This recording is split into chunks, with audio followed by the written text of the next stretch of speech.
Okay, we're back for part 2 of the personality assessment chapter. We're now talking about projective tests. We just talked about objective tests. And the projective tests are almost exclusively all from the same theoretical foundation. What I mean by that is they're all based on kind of these psychoanalytic principles that there's this subconscious and preconscious underneath what we can actually be aware of, our conscious awareness.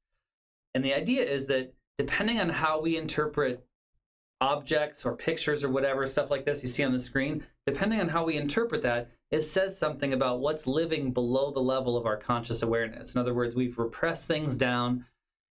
To put some modern terminology on it, if we go through a traumatic experience and we repress down this stuff into our subconscious, it sits down there and kind of festers and just sort of stays nasty until we can bubble it up and kind of clean it up and work with it. But we got to find some way to get it up out of there.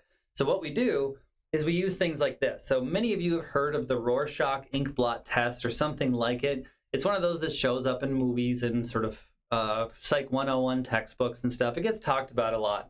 But basically the way it works is there's a bunch of slides. Actually, let me put this on pause for a second and pull out the actual test. I'll show it to you. Okay, that was quick for you, but it took me a while. I don't have it in my office. It's over in our clinic, so I can't show it to you.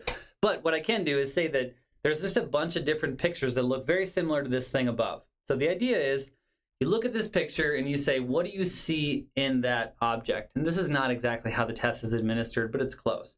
What do you see in that object? If you look at it and you see a butterfly, it's assumed that below our level of conscious awareness, there's healthy things that are productive and full of life.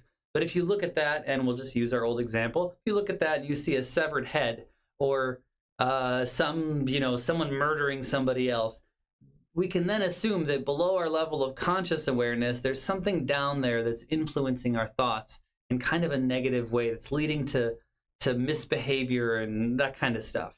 So the whole idea is to find out what's underneath our level of conscious awareness. And that's true of all these tests. The Rorschach ink blot test is just one of those kind that you interpret ambiguous pictures, for lack of a better way to say it. Now, just because somebody interprets that from this sort of subjective experience, and the person administering it has kind of a subjective interpretation, there is a bunch more about how it's assessed or how it's scored. And if you say a certain kind of word in a certain category of something, then it's graded a certain way. There is an attempt to make it as objective as possible, but there's a lot of clinical judgment.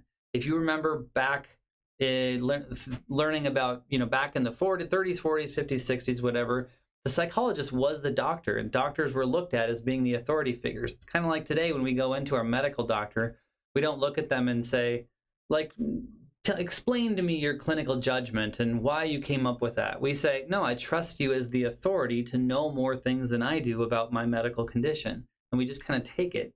In the same way, psychologists, the people who were created these kind of things, they had some special knowledge about the things that go on below our level of awareness that we just trust. And so for somebody to have clinical judgment about something like this isn't appropriate. It's not necessarily, it doesn't jive well with a lot of our counseling theories in the contemporary counseling world. So people look at these with some level of suspicion, but there are legitimate uses for them. And so I'm not going to dig too deep into this, but there's some controversy. Some of you are probably be thinking, that seems a little too subjective for me, and it doesn't sound like scientific.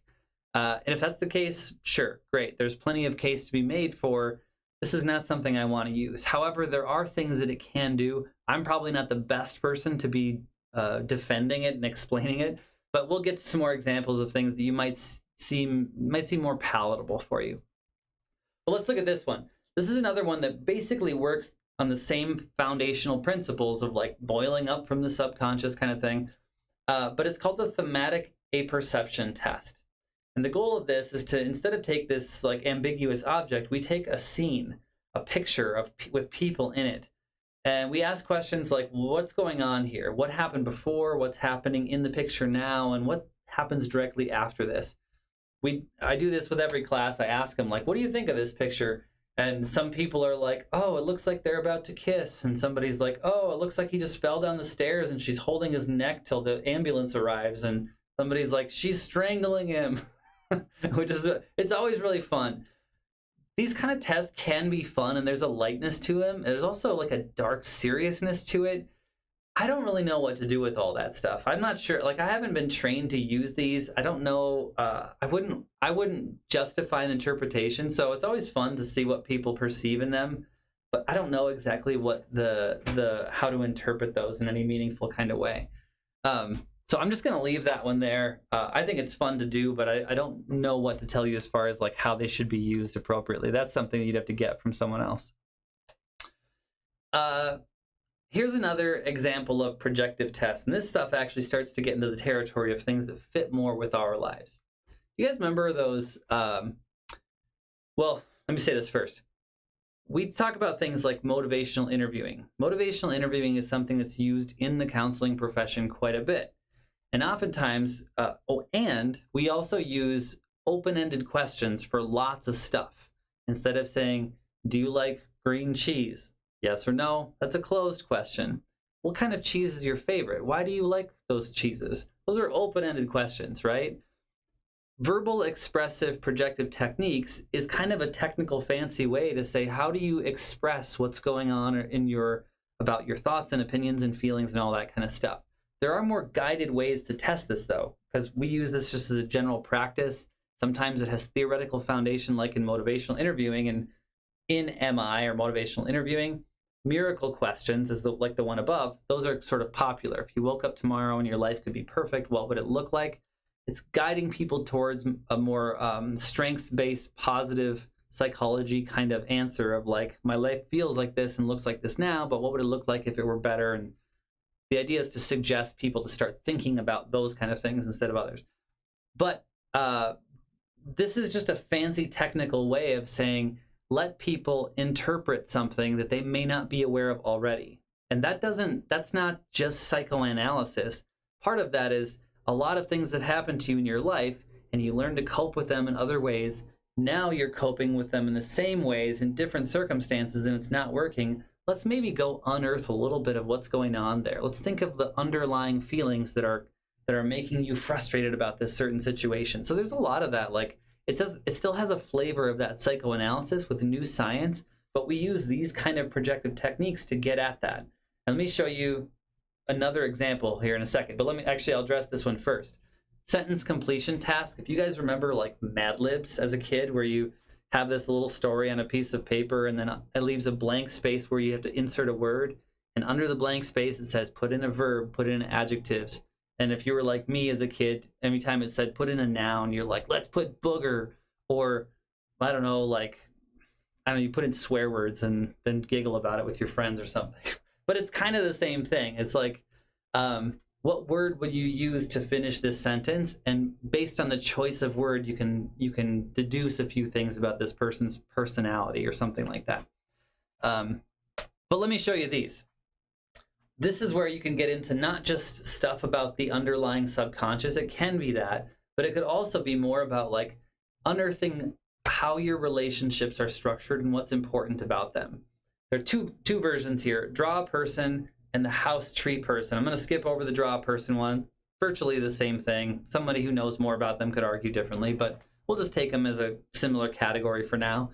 But the house tree person, and we'll look at this example right here. In the house tree person test, what you essentially do is give a person a blank piece of paper and something to write on. Could be a child, could be a teenager, could be an adult, doesn't really matter. But you say, draw a picture of a house, draw a picture of a tree, and draw a picture of a person. You don't give any more instructions, you just say that. And if you're like me, you start drawing a stick figure person, and then you draw like a trunk of a tree and scribble around on the top of it to make leaves.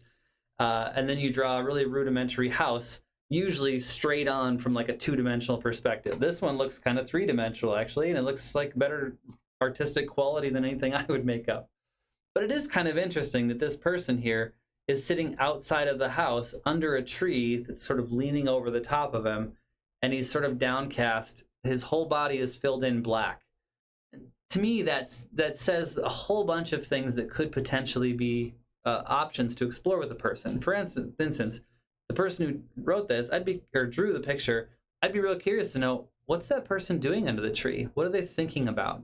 Why are they outside the house? Who might be inside the house? Why is the tree leaning over the top of them?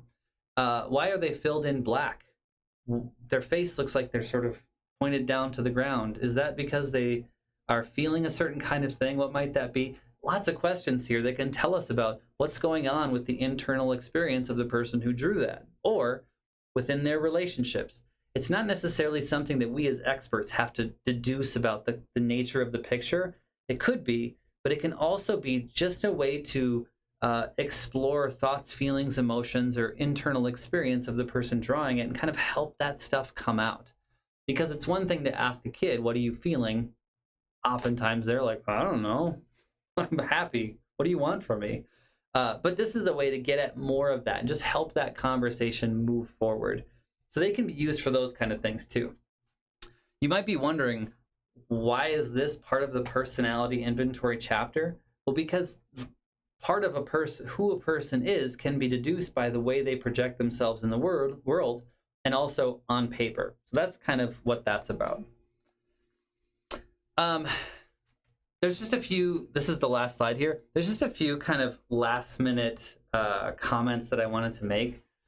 One of the characteristics of a lot of the assessments that we've talked about so far is like, a lot of them seem really negative focus on pathology. The sadness of the guy under the tree, the MMPI is about pathology. And aside from the Myers-Briggs maybe and the Enneagram, a lot of them are used for clinical diagnosis. However, the positive psychology movement, or we might call it in our world quality of life indicators or wellness models or strengths-based counseling, that kind of stuff, those are all ways of saying, if we are going to be therapeutically effective, our assessments can't just be pointing at what's wrong with people. It also needs to point at what's good about people and what are the reasons for hope, and how do we build social connection via the kind of assessments that we give. In other words, they have to have therapeutic benefit as well. So some assessments can be criticized for just being too crabby. And then here's a few examples of like self-esteem scales and self-concept scales. Can be used for more of that like strengths-based approach. So something to consider. There are things like quality of life inventories. These get used in the disability world a fair amount because you can assess the physical capacity or even mental capacity of a person in terms of what's going on with them, but you're also potentially assessing functional limitation within that person. What can they not perform? But there's also this like subjective experience of like, well, how does your quality of life either go down or go up based on your personality, your perspective, your ability to function, the system within which you're functioning? Like, do you get benefits? Are you financially stable at the moment? That kind of stuff. It all brings into question this quality of life. And those are partially related to, they're kind of in this category of personality inventory. Here's just a few other examples. I don't have anything real important to say about them, but they're just other inventories that could be used potentially for certain kind of specific things. And there are so many more.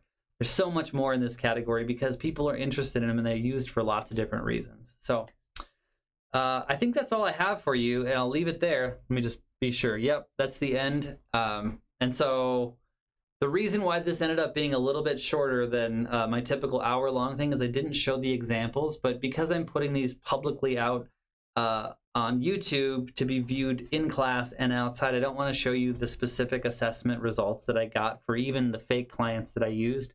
They were real people, fake names, but I just don't want to do that publicly. So for those students in the class, if you scan through the class recording, you'll see kind of when I start addressing showing the screen the report documents, and you can go look at those other ones if you're interested in that. Okay, I'll leave it there, and I'll talk to you guys later. See ya.